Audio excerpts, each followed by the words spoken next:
अस्सलाम वालेकुम, मैं हूँ आपकी मेज़बान दासुर। नाज़रीन, आपको बताएं एक बार फिर से जिस तरह से हम देख रहे हैं कि पेट्रोल प्राइसेस के बाद जो है नेपरा ने फिर से आवाम को बिजली का झटका दे दिया। वो इस तरह से क्योंकि 3 रुपये 28 पैसे फिर से जो है हुकूमत जो है प्राइसेस बढ़ाने जा रही है। अभी तक जो है इसका फाइनल जो है वो डिसीजन नहीं लिया गया है, लेकिन अब जब फाइनल डिसीजन हो जाएगा फिर उसके बाद प्रॉपरली एक नोटिफिकेशन जारी किया जाएगा। लेकिन अफसोस के साथ ये बार बार मुझे यही कहना पड़ता है कि इतने ज़्यादा महंगाई के बावजूद मतलब हर हम देखते हैं कि 10-15 दिन के बाद कभी पेट्रोल के प्राइसेस तो कभी कि इलेक्ट्रिक जो है जो नेपरा मतलब जाहिर सी बात है प्रेशर करता है, फिर उसके बाद जो है कि इलेक्ट्रिक के प्राइसेस जो है वो मतलब इजाफा देखने में आता है। तो आवाम बहुत ज़्यादा परेशान है। इसके साथ साथ हम देख रहे हैं कि जनवरी की लास्ट डेट तक जो है वो कहा जा रहा है कि इलेक्शन एक्सपेक्टेड है। तो क्या हमारी जो सिंध गवर्नमेंट है, क्या हमारी मुत्तहिदा कौम पाकिस्तान या हमारी नून या बाकी दीगर जमातें इलेक्शन के लिए प्रिपेयर हैं? इस वाले प्रोग्राम में गुफ्तगू करते हैं। हमारे साथ मौजूद हैं पीपल्स पार्टी से अशफाक मेमन साहब और एमके पाकिस्तान से भी ज्वाइन करेंगे राजा राशि साहब। उन दोनों के प्रोग्राम में खुशामदीद होंगे। लेकिन सबसे पहले मैं आपसे जानना चाहूँगी अशफाक मेमन साहब, पहले तो हम पेट्रोल प्राइसेस के ऊपर बात करते हैं, फिर इलेक्शन की तरफ आते हैं। क्या कहते हैं, क्योंकि एक के बाद एक प्राइसेस के जो है मतलब लोड आवाम के ऊपर डाला जा रहा है, मतलब इतने जल्दी जल्दी इंक्रीज़ किए जा रही है, किस तरह से सर्वाइव करेंगे लोग? सलामकुम निदा, पहले तो मैं आपका शुक्रिया अदा करता हूँ, आपने अपने प्रोग्राम में मुझे बुलाया। जहाँ तक पेट्रोल के ये जिस तरह के जो रेट्स बढ़ रहे हैं तीन और रुपये बिजली अट्ठाईस के पैसे अभी दोबारा लास्ट, से बढ़ाने के लिए मतलब जो है मतलब मुशावरात चल रही हैं। देखिए पहले तो सबसे मेन चीज़ ये थी कि लास्ट मंथ, अभी ये मंथ के स्टार्टिंग में जो बिल्स लास्ट मंथ के बिल आए थे, वो बिल्स इतने लग के लोगों को आ गए कि एक आम आदमी जो है वो सफ़र नहीं कर सक रहा था। बिल्कुल। देखिए ये सारी चीज़ें जो काउंट हो रही थी, मैं कल भी एक टॉक शो में बैठा हुआ था, तो मेरे साथ वहाँ पीटीआई के लोग भी बैठे हुए थे। ठीक।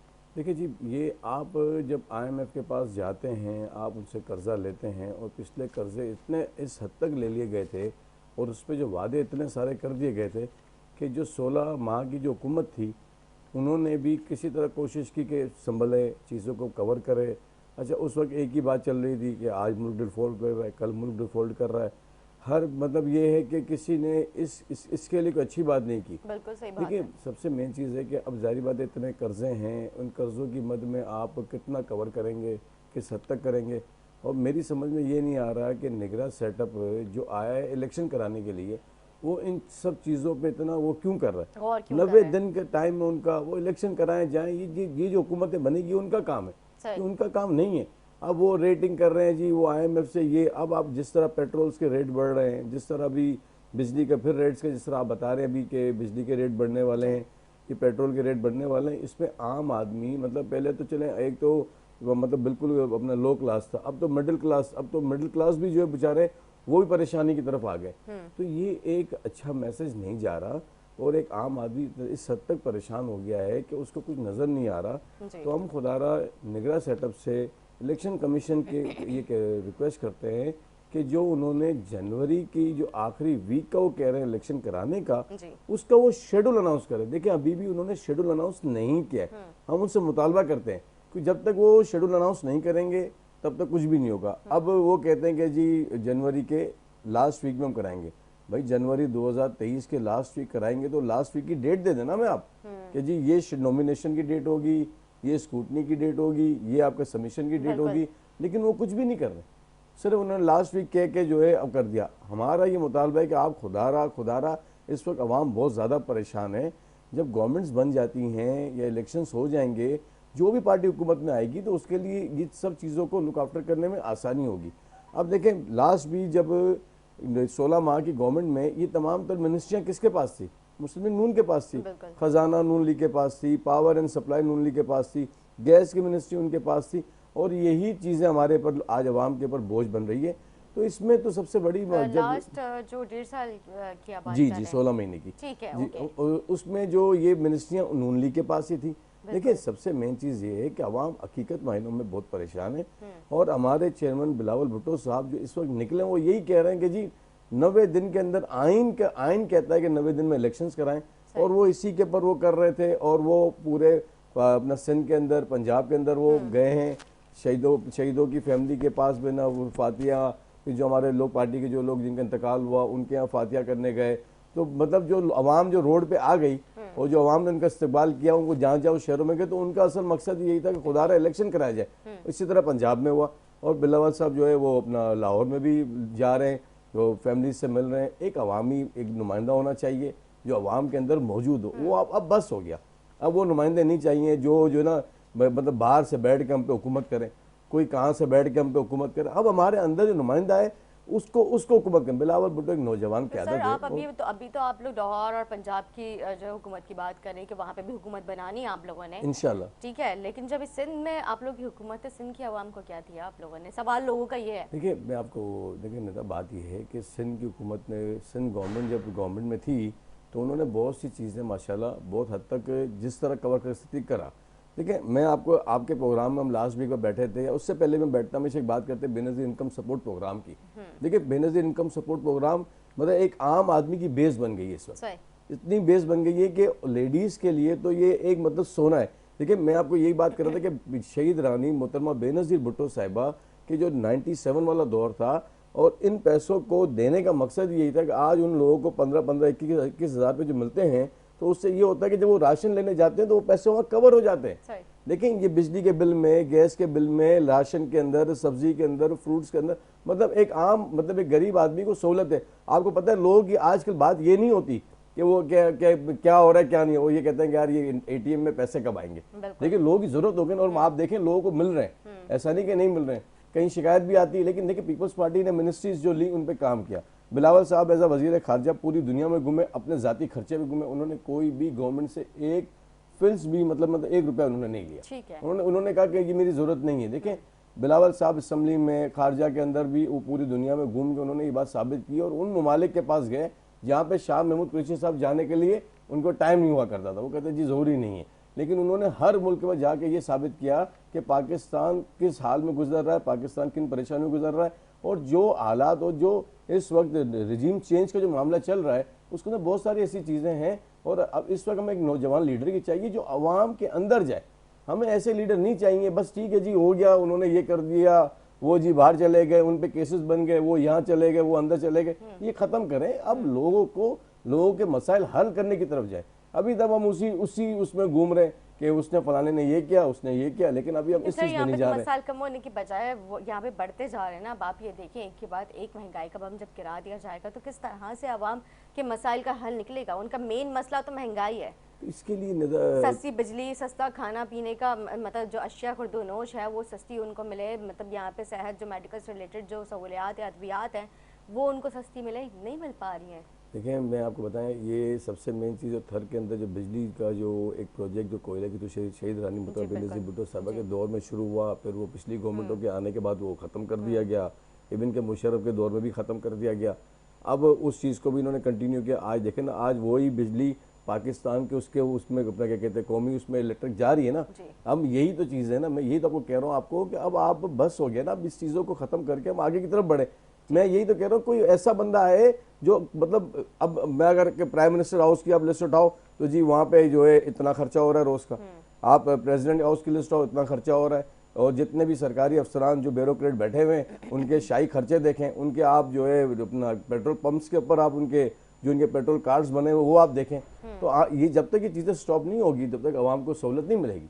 सबसे मेन चीज़ ये है। जी ठीक है, ठीक है। नहीं मतलब बिल्कुल ये बात तो है, बिल्कुल ठीक कह रहे हैं कि जिस तरह से अभी आपने कहा कि वो वहाँ पे जो कोल का जो प्रोजेक्ट स्टार्ट किया गया है बेनज़ीर साहिबा के दौर में, और ये बहुत ही कामयाब प्रोजेक्ट रहा, और अगर इसको हम कंटिन्यू करते तो मेरे ख्याल से आज इस बिजली के बहरान और महंगी बिजली जो आवाम के ऊपर एक जुल्म मचाया हुआ है नेपरा ने, तो मतलब अगर ये वो उस प्रोजेक्ट को हम आगे लेके चलते तो मेरे ख्याल से आज इस सिचुएशन से जो है हमें नहीं गुजरना पड़ता। एक शॉर्ट ब्रेक लेंगे, ब्रेक के बाद एक और गेस्ट के साथ हाजिर होंगे, हमारे साथ रहें।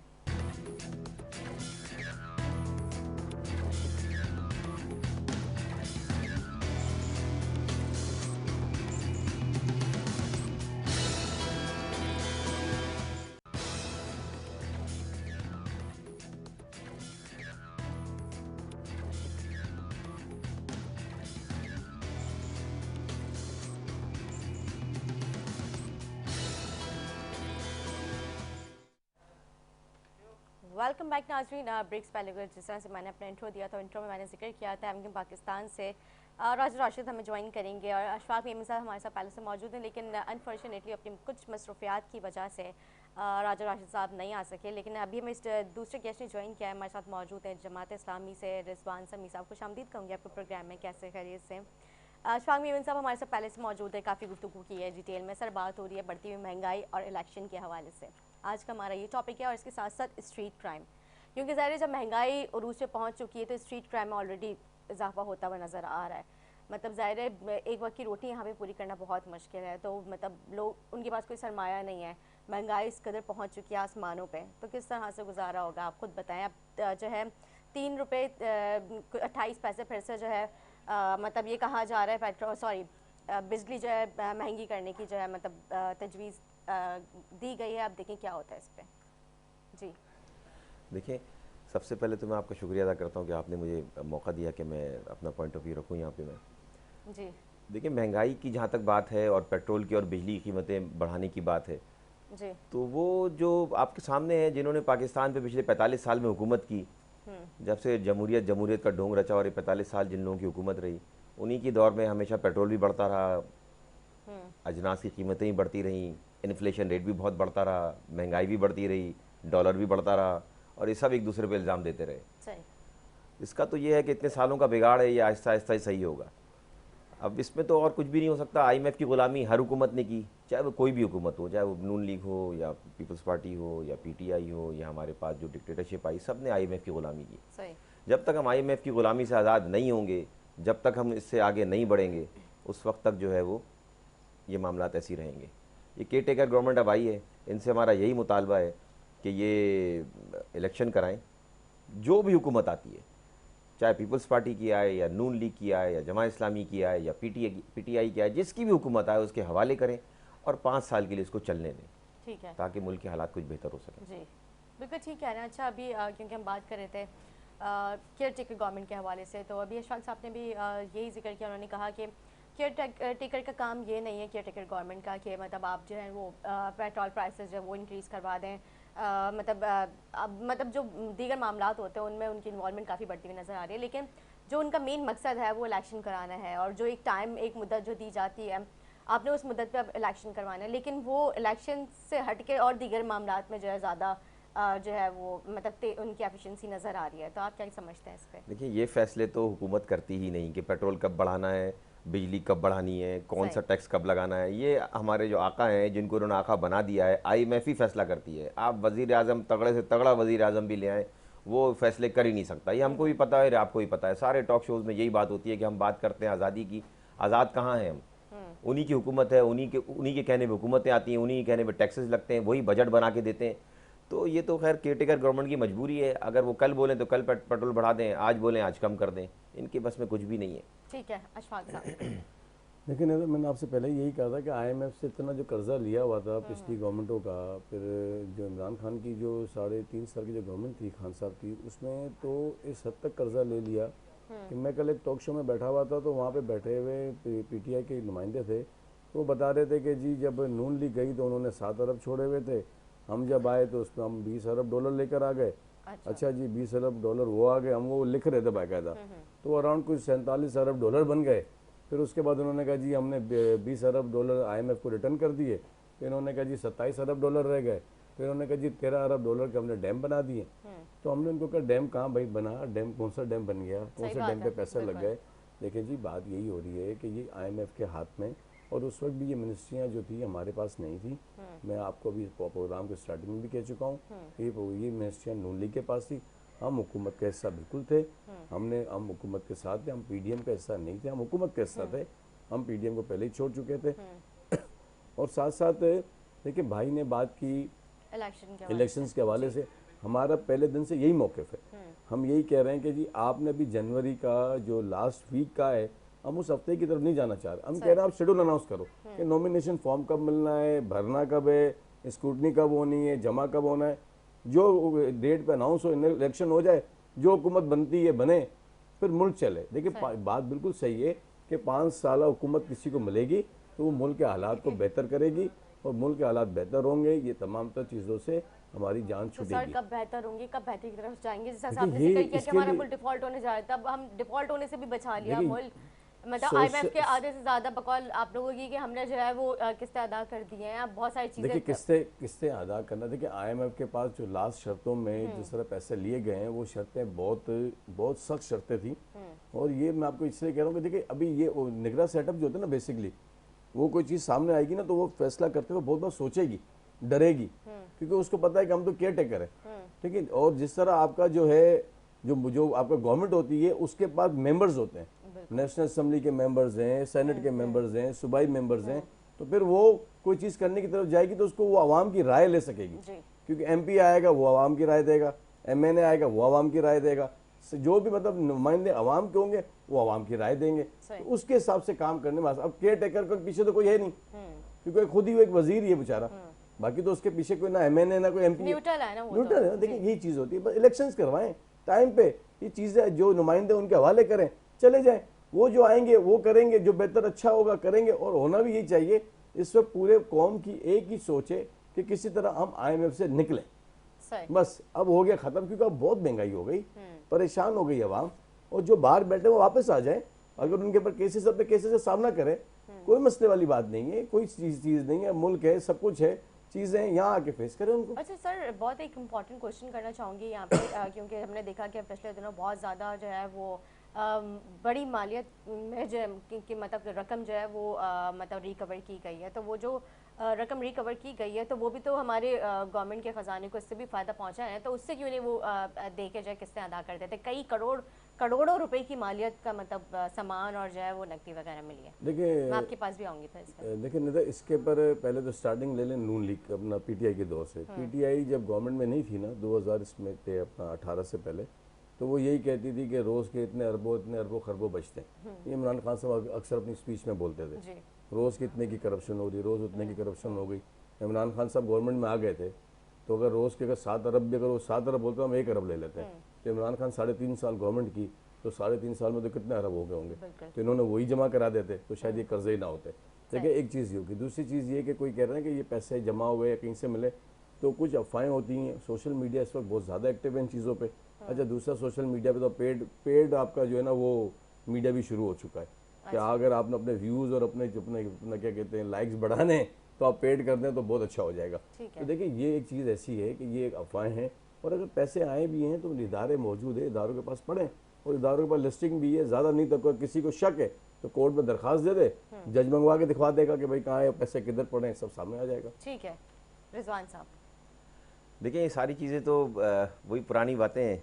और जहाँ तक आपने कहा कि पैसे की रिकवरी है, तो मैं बताऊँ आपको मैं कि ये सब इसमें बहुत सारी सोशल मीडिया स्टंट भी हैं। ठीक है। ये हमारे भाई बैठे हुए हैं जो शाजिया मरी के घर से पैसे बरामद हुए। मैंने तो सोशल मीडिया के अलावा तो कहीं नहीं देखा मैंने ये झूठा प्रोपेगेंडा भी है उसमें बहुत। रिसेंटली मैं उन लोगों का तो नाम ही नहीं ले रही ना, मतलब कुछ और भी अच्छे बिजनेसमैन जो हैं वो हैं, जो कारोबारी शख्सियात हैं, उनके भी जो है काफ़ी बड़ी मालियत की जो उन्होंने तिजोरियां बनाई हुई थी, वो भी बड़ी तादाद में अब जिसके पास से नहीं निकले, बरामद कराई गई है। जिसके पास से नहीं निकले उसका तो सोशल मीडिया पे बहुत चल रहा है कि बहुत पैसे निकले और ये निकले और वो निकले, और जिसके पास से निकले हैं उसका नाम मीडिया लेने को तैयार नहीं है।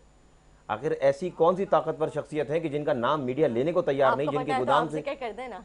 तो मुझे तो नहीं पता, मैं अगर इतने इन्फॉर्म होते हैं हम तो मीडिया में होते हैं, मीडिया में तो इन्फॉर्म्ड आप लोग हैं। मतलब आपको भी मीडिया में आने की ख्वाहिश है, आप चाहते हैं मीडिया का हिस्सा बने? अगर ये जो है इतनी इन्फॉर्मेशन तो आपको ही है सारी कि आपको पता है, तो जिसका नाम नहीं लिया जा सकता उसी के पास से पैसे बरामद हो रहे हैं। तो मेरा ख्याल है कि थोड़ा तोपों का रुख, थोड़ा कार्रवाई का रुख उस तरफ भी होना चाहिए। किस तरफ? जिसका नाम आप नहीं ले पा रहे और जहाँ से पैसे बरामद होते हैं, तो थोड़ा सा मुल्क और कौम के लिए बेहतरी भी नहीं, मतलब मैं कोई इल्जाम नहीं लगा रही हूँ यहाँ पे यार, मैं तो ज़ाहिर सी बात है एक बात कर रही हूँ तो वसूख के साथ कर रही हूँ, क्योंकि अभी काफ़ी आपने भी शायद देखा होगा, अभी 1 हफ्ते पहले की बात है, पंजाब के एक जी बिल्कुल, ना सिर्फ ये सोशल मीडिया बल्कि इलेक्ट्रॉनिक मीडिया पे भी ये खबरें जो है वो ये की गई थी, तो आपको हम सबको पता है, तो मतलब आप भी नाम ले सकते हैं यहाँ पे अगर ऐसे चैनल्स हो गए। मैं बात काट दी माजरत के साथ, वो कल भी रात को एक चैनल पे देख रहा, तो नाम उस चैनल का ऐसा था क्योंकि नाम ही नहीं था, मतलब पिंक कलर का उसने बनाया हुआ था लोगो, और वो चला रहा था कि जी एक पीटीआई के किसी के घर से जो है इतने पैसे मिले हैं कि ट्रक भर भर के जा रहे हैं। देखें अच्छा, ये क्योंकि बात हुई, अब ये ट्रक भर भर के जा रहे हैं भैया, लोगों को खाना ही इन ट्रकों में भर के दे दो, वही बहुत है। सही बात है। देखें सबसे मेन चीज़ ये है कि इलेक्शंस इस वक्त इतने अहम हुए हैं, इससे जो है खुदारा हमारा मौक़िफ़ भी यही है, जमात इस्लामी का मौक़िफ़ भी यही है, और इस वक्त सिंध के अंदर ख़ास तौर पे एक बहुत बड़ा मसला पैदा होने जा रहा है, और ये है कि गवर्नर साहब जो इस वक्त जो MQM का झंडा लेके घूम रहे हैं, हम इलेक्शन कमीशन के से आपके प्रोग्राम के तवज्जो से मुतालबा करते हैं कि इस गवर्नर साहब को हटाया जाए। जिस तरह निगरा न्यूट्रल सेटअप आया हुआ है, तो इस सूबे को गवर्नर भी न्यूट्रल नहीं, क्योंकि इस गवर्नर के होते हुए इलेक्शंस जो है वो साफ नजर नहीं आ रहे, क्योंकि वो इस वक्त MQM की जो है अपना एजा जरगा ग्रुप बन के चल रहे हैं, और MQM की जो है वो सुलाएं करवा रहे हैं, बैठकें करा रहे हैं, MQM के साथ मिलके वो जो है अपना क्या कहते हैं पार्कों के इफ्तिताह कर रहे हैं। ये बड़ी चीजें हैं, हम में यकीन करेगा ये बड़ी परेशानी का बाइस बन रहा है, और ये गवर्नर को जो है जेब नहीं देता है। और गवर्नर, हम तो इलेक्शन कमीशन से खास और मुतालबा करते हैं खुदारा इसको हटाए, ये बिल्कुल इनको हटाया जाए और कोई न्यूट्रल गवर्नर लाया जाए, जिस तरह न्यूट्रल गवर्नमेंट सूबे में है, निगरान सेटअप जो आया हुआ है, इस तरह न्यूट्रल आपको क्या कहते हैं गवर्नर होना चाहिए, जो इलेक्शन पे असरअंदाज ना हो, क्योंकि ये इलेक्शंस जो हैं ये बड़ी जो चीजें होती हैं ये सालों में 5 साल के बाद हो रहे हैं, तो इस इलेक्शंस के अंदर न्यूट्रल इलेक्शंस होंगे तो अच्छे होंगे, और हर आवाम का उसका हक देने का, वोट देने का उसको हक होगा। ये तो बड़ी मुश्किल से कराची शहर को इससे अपना क्या कहते हैं एक दहशतगर्द से आजाद कराया और वोट से आजाद कराया, उनके वोट आजाद हो गए, तो खुदारा एक गवर्नर को हटा के उस आजाद का जो वोट है ना वो वोट आजाद ही रहे। आपके कहने का मकसद ये है कि जब तक गवर्नर साहब है तब तक इलेक्शन मुमकिन नहीं है। इलेक्शन मुमकिन है, लेकिन इनके होते हुए जो है ना इलेक्शन में जो है वो फिर वही 2002 वाली जो है अपना क्या कहते हैं वो चीजें ना अपनाई जाए, 2008 में जो वो ना अपनाई जाए, जो 2013 में जो मतलब ये कि जी आप जाए, आपका वोट कास्ट हो चुका है, आप किधर जा रहे हैं जी, आपका वोट भी कास्ट हो चुका है। उसके बाद मजबूरन तमाम सियासी पार्टियां इवन के जमात इस्लामी बाइकाट भी करके चले जाती है, फिर हम भी वहां से उठ जाते हैं, तो ये बड़ी मुश्किलात पैदा होती हैं। तो मेहरबानी करके खुदारा ये गवर्नर के बिठा के कहीं नया प्लान तो तैयार नहीं हो रहा इस शहर के लिए या सूबे के लिए। हम तो चाहते हैं न्यूट्रल, जैसे जिस तरह निगरान सेटअप न्यूट्रल आ चुका है, तो गवर्नर भी न्यूट्रल ला के बिठा दें। ठीक है, ये चीज है। रिजवान साहब आप इत्तेफाक करते हैं इस बात से? गवर्नर को तो न्यूट्रल कर दिया है इन्होंने, कोई मसला नहीं है उसके अंदर। और मतलब आपके नज़र में जो है वो उनका किसी जमात के साथ मुलाकात हुई है ना? वो हमारी मुलाकात हुई भी है, और सबसे ज़्यादा इख्तिलाफ तो MQM से पीपल्स पार्टी का क्या होगा। सबसे ज़्यादा तो हमने जो मुकाबला किया MQM का कराची और हैदराबाद में, तो हमने ही किया सबसे ज़्यादा, जाने भी हमने दी, नुकसान भी हमने उठाया, शहीद भी हम ही हुए, इलेक्शन में हम ही लड़े कराची के अंदर। पीपल्स पार्टी तो हैदराबाद से आगे इलेक्शन लड़ती थी, और कराची के शहरी इलाकों में तो पीपल्स पार्टी नहीं होती थी मौजूद। तो बहरहाल ये बात सही है इनकी, गवर्नर न्यूट्रल होना चाहिए, और गवर्नर जो है किसी सूरत भी केयरटेकर सेटअप में जब इलेक्शंस हो रहे हैं, विफाक का नुमाइंदा होता है, और विफाक के नुमाइंदे के तौर पे जो है गवर्नर को न्यूट्रल होना चाहिए। लेकिन जहाँ तक बात इलेक्शंस की है, तो ये बात मेरे भाई के मुँह से अच्छी तो नहीं लगी मुझे, कि ये कह रहे हैं कि इलेक्शन इस तरह होने चाहिए, उस जिस तरह बल्दियात के इलेक्शन कराए उन्होंने, और जिस तरह बल्दियात में उन्होंने किया, दुनिया के सामने था 193 और 163, कैसे हो सकता है कि 193 का मेयर ना आए और 163 का मेयर आ जाए? तो इस पर बात होनी चाहिए कि अगर देखें जो आप नॉर्म्स और एथिक्स के एग्जाम्पल सेट करेंगे ना, पीपल्स पार्टी बड़ी पार्टी है, सही ना, पूरे उसको कहते हैं ना, वो जो है पूरे पाकिस्तान की निशानी है कि चित्राल में भी है और गवादर में भी है, लियारी में भी है, तो कश्मीर में भी है, तो ये बड़ी पार्टी है। तो बड़ी पार्टी को इस तरह का जो बिहेवियर इन्होंने किया वो नहीं होना चाहिए था। ये अगर मैसेज आप देंगे बाकी पार्टीज को, तो फिर आप गिला नहीं कर सकते। पीपल्स पार्टी का मुकाबला बहरहाल MQM के साथ नहीं हो सकता, या किसी और एक इलाकाई जमात की पार्टी के साथ नहीं हो सकता। तो इनको जो प्रेसिडेंट सेट करना चाहिए था, एक अच्छा प्रेसिडेंट सेट करना चाहिए था, ताकि उस प्रेसिडेंट वो इलाकाई जमात है आपकी नजर में? जी हाँ बिल्कुल, MQM को अगर चित्राल गिलगित से और कश्मीर से और पंजाब से तो वोट नहीं मिलेंगे ना, या लाड़काने से या शिकारपुर से तो नहीं मिलेंगे ना, तो इनको एक अच्छा प्रेसिडेंट सेट करना चाहिए था, ताकि वो पुरवकार तरीके से ये कौमी और सूबाई असेंबली के इलेक्शन में जाते। अब ये एक पैच लेके जाएंगे कि इन्होंने क्या किया बल्दियात के इलेक्शन में, तो उनको ये बात करते हुए लोग इनको बार बार कहेंगे कि अगर ये धांधली का इल्ज़ाम लगाएंगे तो लोग कहेंगे इनको कि भाई आपने भी तो कराची में बल्दियात के इंतखाबात में यही किया, तो उसका जवाब देने इनको मुश्किल हो जाएगा। ठीक है, आप क्या कहते हैं इस पर? देखिए नदा, जहाँ तक भाई ने बात की कि आपका यही बल्दियात के हवाले से, इसके ऊपर हम यहाँ पे पता नहीं 5-6 प्रोग्राम कर चुके हैं, और इस पर हमारे साथ जमात इस्लामी के दोस्त भी मौजूद थे। MQM ने बाइकाट भी किया, MQM ने बाइकाट भी कर दिया था इलेक्शंस का। और जहाँ तक देखें वो इलेक्शंस तो फ्री एंड फेयर ही हुए थे, लेकिन रहा ये है कि जब आपका PTI के जो मतलब जब मेयर के इलेक्शन हुए, तो PTI के जो वोट्स थे जो इनको डलने थे, वो वोट डालने आए ही नहीं। देखिए अगर पीपल्स पार्टी के ऊपर आप कहीं भी थोड़ा भी अगर आपका शक और शुबा है, देखिए पीपल्स पार्टी जमहूरियत पे यकीन करने वाली पार्टी है, आयन पे यकीन करने वाली पार्टी और पीपल्स पार्टी का पहले दिन से मौके भी यही है। आज भी इलेक्शन शेड्यूल के लिए जितना हम भाग रहे उतना कोई भी नहीं भाग रहा, क्योंकि हम तो गवर्नमेंट का हिस्सा भी रहे। देखिए, ये मकसद कहने का ये कि अभी आप देखें कि जब अपना आज़ाद कश्मीर में जब वहाँ के वजीर आजम को नाइल करार दिया गया, तो उस वक्त पीपल्स पार्टी के ही अपना क्या कहते हैं वफाकी मिनिस्टर थे कायरा साहब ने वहाँ पे जो गवर्नमेंट बनी वो पीटीआई की बनी, चाहे पीपल्स पार्टी का अपना वहाँ पे मिनिस्टर था, लेकिन पीपल्स पार्टी ने अपनी गवर्नमेंट नहीं बनाई। पीपल्स पार्टी ने अपना क्या कहते हैं नून पीटीआई की ज़्यादा सीटें थी, उनकी अक्सरियत थी, उनकी गवर्नमेंट ही बनी। इसी तरह आपका जो है क्या गिलगित बल्तिस्तान में हुआ, तो वहाँ के जो है अपना वज़ीर आला जो है वो अपना एजुकेशन की डिग्री की वजह से नाइल हुए, तो वहाँ पे भी जो जब इन हाउस तब्दीली हुई वहाँ भी पीटीआई का ही अपना वज़ीर आला बना। देखिए, अब वोट की एक तादाद होती है जो वोट कास्ट करते हैं। अब अगर वो असेंबली में वोट कास्ट ना कर सके, हमारी अक्सरियत ज़्यादा थी और आपके पास जो है आप पीटीआई के पर वो जो थे अपना उनके आसार में थे कि वो हमें आगे वोट दे देंगे और हमारा जो है मेयर बन जाएगा। अगर वो नहीं है इसमें हमारा कसूर तो नहीं है ना, हमने ना उनको रोका है ना हमने उनको टोका है, उनकी वो नहीं आए तो ये तो आपका और उनका मामला है, क्योंकि उनके आपके साथ जो है पिछले जो दौर में जब आपने इन्होंने मिलकर जो 2015 में वाइस चेयरमैन के इलेक्शन लड़ा था, इवन के जहाँ बैठे हुए यहाँ पे भी चेयरमैन अगर इनका था तो वाइस चेयरमैन जो है मैं ख्याल शायद वो पीटीआई का था या चेयरमैन इनका था या वाइस से कोई XYZ था, ठीक है जी। तो इनके कोई आपसी इख्तिलाफात थे जो इनके वो चलते हुए आ रहे थे और वो इसी वजह से। अच्छा, फिर मजे की बात देखें, शमीम नकवी साहब जो सुबह अपना क्या कहते हैं असेंबली के मेंबर थे, वो भी इलेक्शन लड़े थे और वो चेयरमैन भी बन गए थे, वो वहाँ उन्होंने हलफ ही नहीं उठाया। अगर उन्होंने वोट देना था तो वो हलफ उठा लेते ना, कैसे उठा सकते थे? तो बस उन्होंने कहा नहीं मैंने देखिए तो उन्होंने इलेक्शन लड़ा ना। लेकिन जब इलेक्शन लड़ने के बाद आपके पास दो ऑप्शन थे, या तो आप सुभाष सामने कैंडिडेट रह जाए या तो आप यहाँ पे चेयरमैन बन जाए, तो आपको वहाँ पे आपको रिजाइन करना पड़ता। तो उन्होंने उसको अहमियत दी, वोट की जरूरत थी ना तो वोट दे देते, उन्होंने वोट ही नहीं दिया और उन्होंने वहाँ कोई ऐसी बात भी नहीं की। रिजवान साहब ये कह रहे हैं कि जो है ना हमने किसी को पकड़ा ना रोका ना टोका, हर चैनल पे चलता रहा। डिफेंस के घर में इन्होंने सारे बंदे बंद किए हुए थे पकड़ के और स्पेशल फोर्स के बंदे लगाए हुए थे। चेयरमैन के सारे चैनल पे आया, चेयरमैन के किसी कैंडिडेट ने बात बोली, सब आए हुए थे और जिस तरह खरीदो फरोख्त की और नंबर और शमीम ने रिपोर्ट क्यों नहीं दिया। जब 163 और 193 में जब इन्होंने 35-38 बंदे गायब ही कर दिए तो उन्होंने कहा भाई एक वोट से मेरे क्या फर्क पड़ना है, जब गायब भी हो गए खत्म भी कर दिया। ये खुद नुमाइंदगी पीटीआई की कर रहे हैं जबकि है ये जमात इस्लामी से। बात मैं तो जुल्म के खिलाफ बात कर रहा हूं, एक भी अराकीन जो इनका पीटीआई का डर जाने के खिलाफ बात कर रहा हूं कि भाई गलत भी करें। पीटीआई का एक भी चेयरमैन टीवी पे आके उसने बोला क्या हमें पीपल्स पार्टी ने रोका है?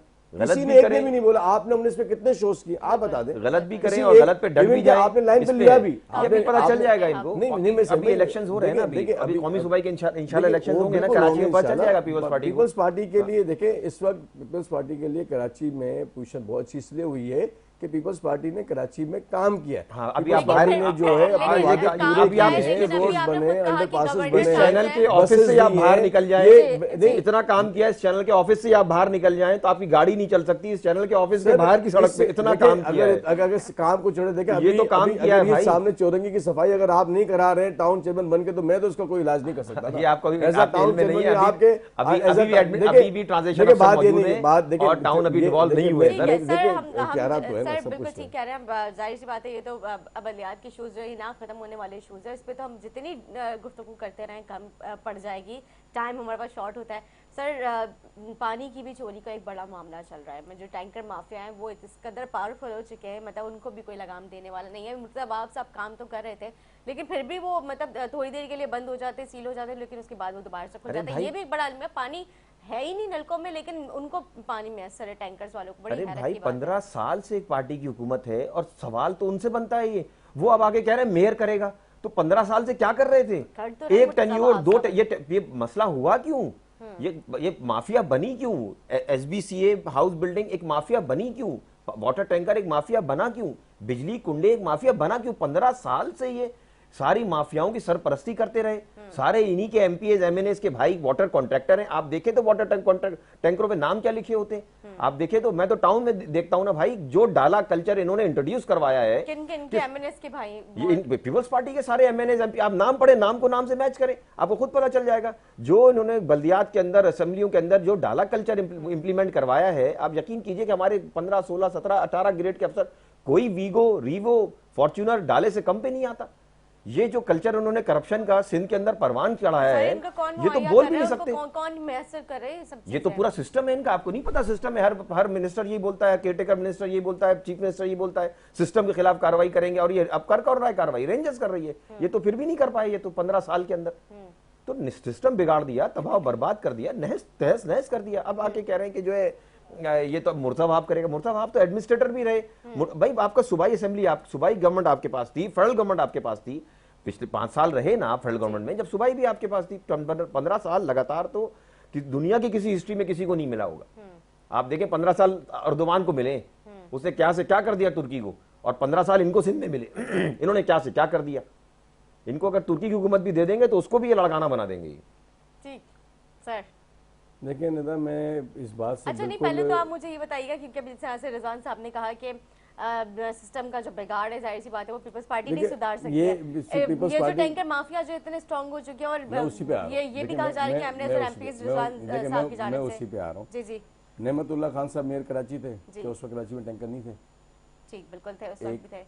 जब आपका वो मुस्तफा कमाल साहब मेयर बने, तब कराची में टैंकर नहीं थे। गवर्नर अरशदुल इबाद थे, तब टैंकर नहीं थे।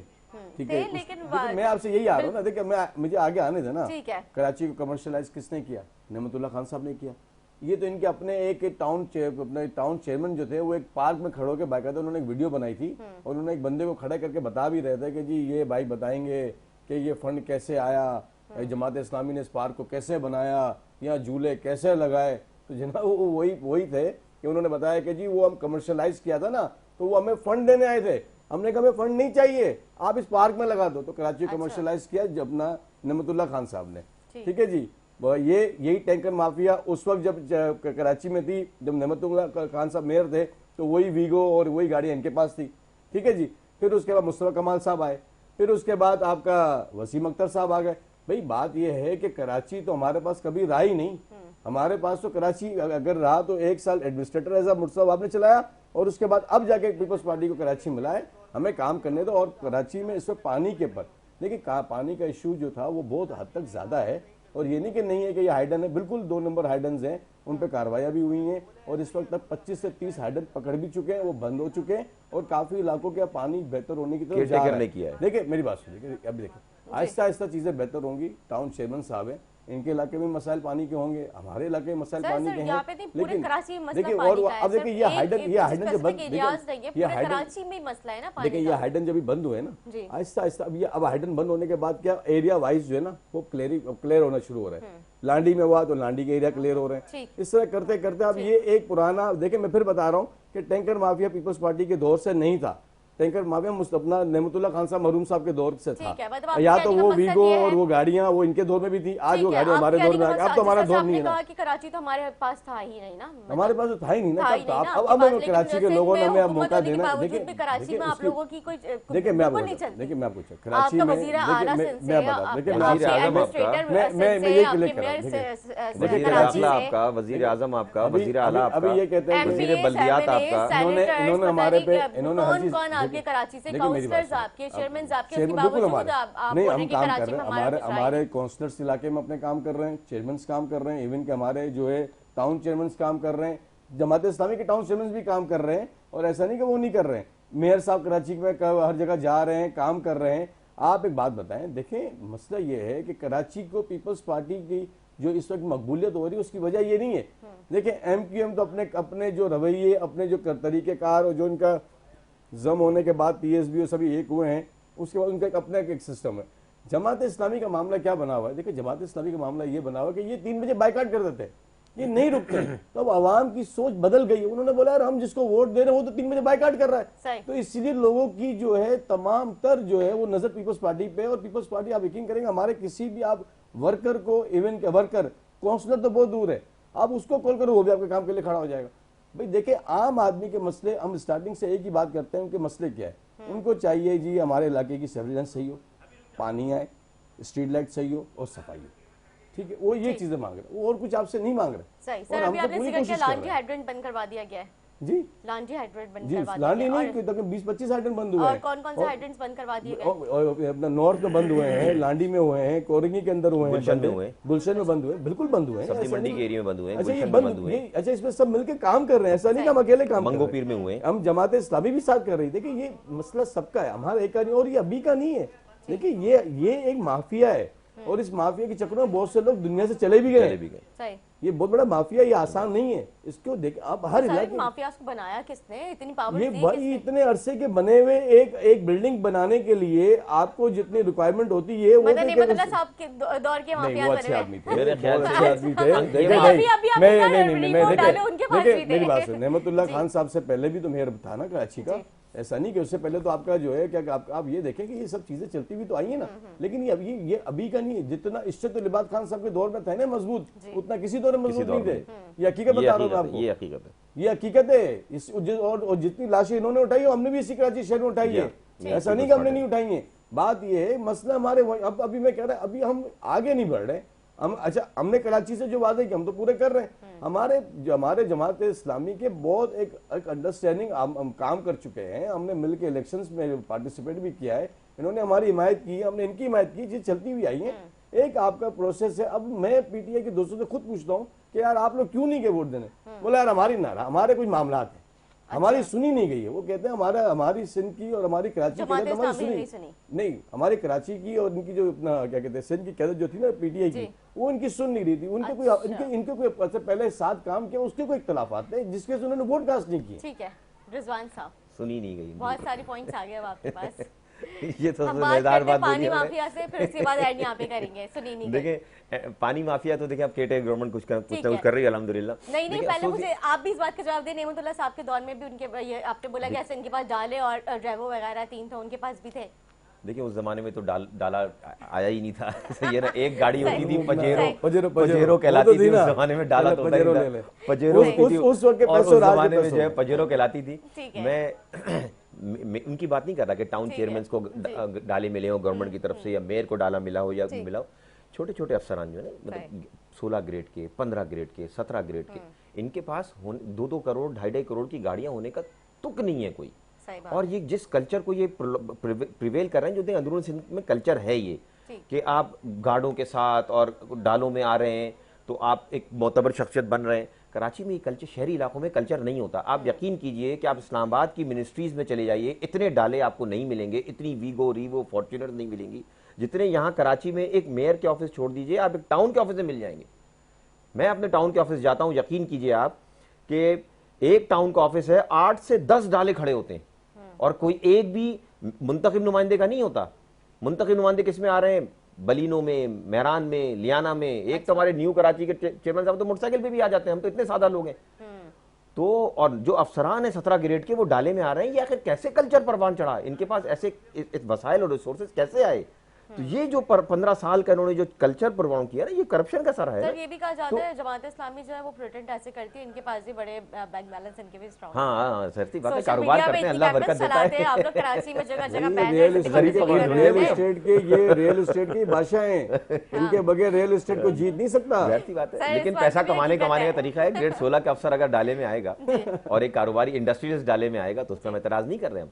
भाई हमारे आप इस बात की इन्वेस्टिगेशन करें। और जहाँ तक पानी की बात है, मैं पानी में थोड़ा कर दूं। देखिए कोई टैंकर्स तो जरूरी है शहर के लिए, लेकिन टैंकर को टैंकर माफिया बनाना जो है ना, ये है कि टैंकर जो है और माफिया बनी हुई है। देखिए माफिया में मैं ये बात मानता हूँ कि जब माफिया प्रोलॉन्ग करती है, वो प्रिवेल करती है ना किसी माशरे में, तो वो हुकूमत से भी आगे निकल जाती है। उसके लिए फिर आपको बहुत ही ज्यादा जो है ना सख्त हाथ रखना पड़ता है, जिसमें आपको जो है ना कानून नाफिज करने वाले इदारे, रेंजर्स और आर्मी की भी जरूरत पड़ती है। और ये पॉलिटिकल पार्टीज के लिए बाहर एक वक्त में होता है कि मुश्किल हो जाते हैं फैसले ऐसे करने।